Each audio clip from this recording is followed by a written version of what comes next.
और प्यारे बच्चों, आज हम आपको बताएंगे कैंसर की बीमारी और कैंसर कितने प्रकार का होता है। ये बोर्ड परीक्षा में बहुत आता है। तो कैंसर कैसे बनता है और ये कितने प्रकार का होता है। तो कैंसर जो है वो एक 3 प्रकार का होता है। 3 प्रकार की श्रेणियों में इसको बांटा गया है। और एक पहला है कि कार्सिनोमा कैंसर होता है, एक सार्कोमा कैंसर होता है, एक ल्यूकीमिया कैंसर होता है। तो सार्कोमा, कार्सिनोमा और ल्यूकीमिया ये कैंसर क्या है, वो कहाँ कहाँ होते हैं और कैंसर का मेन कारण क्या है। तो कैंसर का हम मेन कारण समझते हैं कि कैंसर का मेन कारण क्या है। तो मेन कारण कैंसर का है कि हमारा शरीर, हमारा बॉडी असंख्य करोड़ों कोशिकाओं से मिलकर बना होता है। तो कोशिकाएं हमारे शरीर में कटती रहती हैं, यानी जाती रहती हैं और विभाजन होता रहता है। यानी कोशिकाएं मरती रहती हैं और नई नई कोशिकाएं आती रहती हैं। तो मान लिया कहीं पर 10 कोशिकाओं की ज़रूरत है तो वहाँ 10 आ गई, ठीक है, 15 आ गई, ठीक है। अब पता चला कहीं पर कटे फिटे हैं और थोड़े दिनों के बाद फिर कोशिकाओं का विभाजन होता नहीं, वैसी कोशिकाएं वहाँ पर आ जाती हैं और वो हमारा घाव या चोट हो वो भर जाती है। और यदि वहाँ पर मान लिया जैसे शरीर में कहीं पर 20 कोशिकाओं की ज़रूरत है और वहाँ पता चला लाखों आ गई, तो लाखों कोशिकाएं कहाँ जाएंगी। कोशिकाएं उसको 20 चाहिए थी, 20 की 25 हो गई, चल जाएगा, 30 हो जाए चल जाएगा, 40-50 हो गई फिर भी चल जाएगा, वहाँ लाखों हो गई तो लाखों कहाँ जाएंगे। तो वो कहीं ना कहीं यानी गांठ के रूप में, ट्यूमर के रूप में ट्यूमर बना देती है। चाहिए 20-25 थी, आ गई लाखों, उसी को हम कैंसर बोलते हैं। और वो कोशिकाओं का विभाजन अधिक तेजी के साथ कब होता है।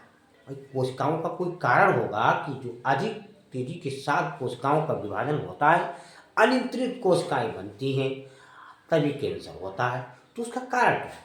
हमारे शरीर में यानी एक सभी कोशिकाओं में प्रोटोओन्कोस नामक जीन होती है। हमारी कोशिका होती है उसको प्रोटोओन्की जीन यानी प्रोटोओन्कोजीन नामक जीन होती है। और वो जीन जो है यानी किसी कारण, किसी प्राकृतिक कारण ऑन्कोजीन्स यानी ऑन्कोजीन्स और सक्रिय ऑन्कोजीन्स में बदल जाती है। तो प्रोटो ऑन्कोजीन्स होती है वो पहले ऑन्कोजीन्स और फिर सक्रिय यानी बहुत सक्रिय होगी, वो तेजी के साथ विभाजन करेगी, बहुत तेजी के साथ, इतनी तेजी के साथ कि चाहिए 10 लाखों कोशिकाएं बनेगी, बढ़ती रहती, उसी को ट्यूमर, गांठ, कैंसर बोलते हैं। लेकिन यहाँ कैंसर के प्रकार है कि कार्सिनोमा कैंसर। तो कार्सिनोमा कैंसर क्या होता है। ये जो कार्सिनोमा कैंसर होता है, ये कैंसर एपिथेलियम ऊतकों में होता है। अब ऊतक, क्योंकि हमारा कोशिकाओं से मिलकर के हमारा ऊतक बनता है, ऊतक से मिलकर के हमारा अंग बनता है, वो सारे अंग मिलकर के हमारा बॉडी बनाते हैं। तो ये जो कार्सिनोमा कैंसर है, ये कैंसर एपिथेलियम ऊतकों में होता है। जैसे एक आंतरिक स्तर होता है हमारा या बाहरी, तो वो एपिथेलियम ऊतक का बना होता है। उसी एपिथेलियम ऊतक में एक कार्सिनोमा नामक यानी कैंसर होता है।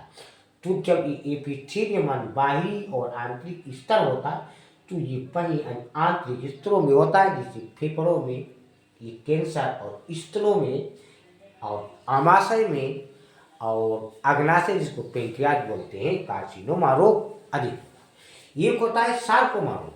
सार्कोमा रोग जो कैंसर मीसोडर्म, इसलिए हमारे 3 जनन स्तर होते हैं जिनका पूरा बॉडी बनता है, जिसको बोलते हैं एक्टोडर्म, मीसोडर्म और एंडोडर्म। तो मीसोडर्म यानी मध्य वाली लोग होते हैं।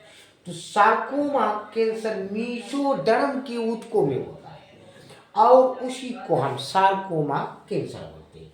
ये कहाँ होता है, अस्थि होता है हमारा, हड्डियाँ और लसिका गांठों में और संयोजी ऊतकों में होता है। ये होता है ल्यूकीमिया।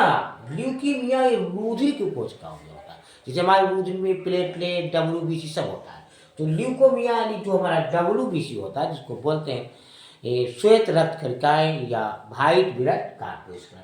तो व्हाइट ब्लड कॉर्पस्कुलर जिसकी 5-6-11 हज़ार होना चाहिए अब इसकी संख्या ये भी ऊतक होता है, ये भी कोशिकाएं होती हैं, WBC की संख्या बहुत अधिक बढ़ जाती है, यानी 5 या 11,000 होना चाहिए इनके मध्य में, अब पता लगा 30,000 हो गई, 25,000 हो गई, तो उसको हम बोलते हैं ल्यूकोमिया कैंसर। ल्यूकोमिया कैंसर ये रुधिर की कोशिकाओं होता है। 3 प्रकार के हमारे कैंसर है। बच्चों आपको समझ में आ गया, लाइक और सब्सक्राइब जरूर।